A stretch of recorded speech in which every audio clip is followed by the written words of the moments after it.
Hey everyone, and welcome to Cary's Garage. And on this episode, we're going to take a trip down memory lane.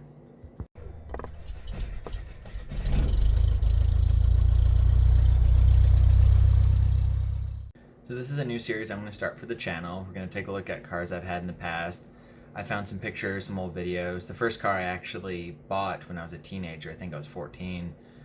I found a VHS tape recently, so we're going to go ahead and take a look at that and talk about some of the cars. Figure I'd do about 2 or 3 per episode.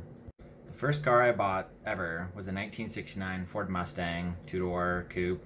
Had a 302 V8 in it with a 2-barrel and an automatic, and this car was absolute junk. I think I paid $100 for it. Big project, but I ended up learning a lot on it, and then I ended up selling it for another vehicle that we'll talk about in the next episode. This is the VHS tape that I recently found. I had a camcorder when I was a teenager, and I took some video of it when I went to go look at the car for the first time right before I bought it, and we'll talk about some of the fantastic, not really, filming style I had back then. So we start off by, I was filming the back of the car, going around it and checking it out, and had so much rust on it, and I don't know what it was, but I had this obsession with zooming into stuff, as I did right here on the hubcap. Something I did, I guess. You see massive amount of rust right there on that rear quarter. There's dents, dings all over it. One thing I do remember is the floors were pretty much all gone, so somebody riveted in some just steel, some flat sheet steel on it. I did get it running.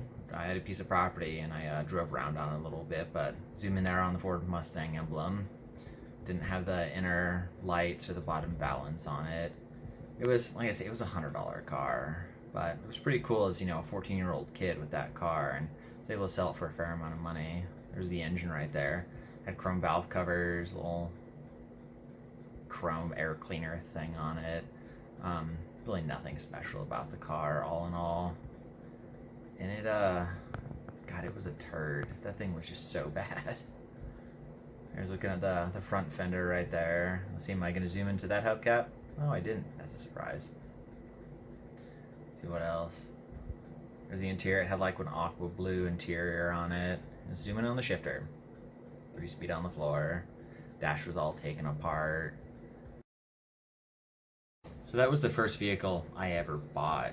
Second one is actually the one I drove all throughout high school, basically. It was a 1971 Volksagen Hardtop camper van. It was pretty cool. I did a lot of work to it, put a new engine, rebuilt transmission, did a lot with the interior. I only have a few pictures of it. I had a hard drive that crashed years ago, and I lost a lot of pictures. So these are really the only pictures I have, and a few pictures, a sneak peek when I was in high school and as a teenager, and yeah, it was entertaining. This is one of those vehicles that I regret selling so much. If I ever found it again, I would definitely try and buy it. I still, for some weird reason, remember the VIN number. I'll put it down in the description below, so if anyone has it or they know of it, let me know. So take a look, a couple of the pictures I have, and we'll talk about it a little bit. And here is the 1971 Volkswagen Westfalia Hardtop, or what they call a tin top. This bus I did a lot on. I actually learned on a lot. I replaced the engine, rebuilt the transmission, I completely stripped out the interior, redid the floors, made curtains for it. I did quite a lot of stuff on this bus over the years. The front bumpers they call a clipper bumper. I don't know why it doesn't have a back bumper, but for some odd reason. A friend of mine gave me this bra for a late bay window. I don't know why I had it on there. I thought it must have been aesthetic. It was very odd. And then we get to me in high school, probably actually right after I got this bus, with my awful long shaggy hair. Well, that's kind of long now. I had the leopard print seat covers. I ended up taking all those out and redid the front seats. And then my high school girlfriend, actually the one whose family bought my Rambler brand new, that's her in front of the bus. And that was the longest my hair ever was.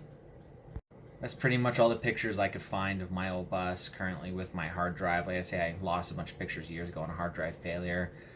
Next vehicle we have is a 67 Mercury Cougar XR7 that had a 351 Windsor with an FMX 3-speed, not the original engine or trans. Somebody put a bench seat in it, and it was a really cool car. When I found it, the driver's door had been peeled in half by a wreck, which is why it has a blue door. There's really the only few pictures I have left of this car as well. These pictures were taken when it was sitting in storage for a little while. You can actually tell in the first couple of pictures my Rambler is sitting next to it, so it was sitting down at that yard for a while. I loved driving this car in high school. It needed a lot of work, and I still wasn't up to that point yet of being able to work on cars, and my knowledge wasn't quite there yet. If I had it now, it would be a very different story. And then I started taking the car apart and discovered that it had a lot of Bondo in the back rockers, which is this last picture that has the missing bumper. And then I ended up selling it to a Mercedes guy here locally. He was a muscle car guy, and I don't ever know what happened with the car. Well, those are the first three cars that kind of started me off when I was 14, 15 years old as a teenager with my car obsession. We'll go ahead and weekly do these memory lane episodes where I'll try and chronologically show you the vehicles I've had. I've had a lot of cars in the past 17 or 18 years, so I've got a lot of content to be made. Thanks so much for watching. I really appreciate it. And if you have any questions or comments, leave them down below. Thanks, and see you guys next time.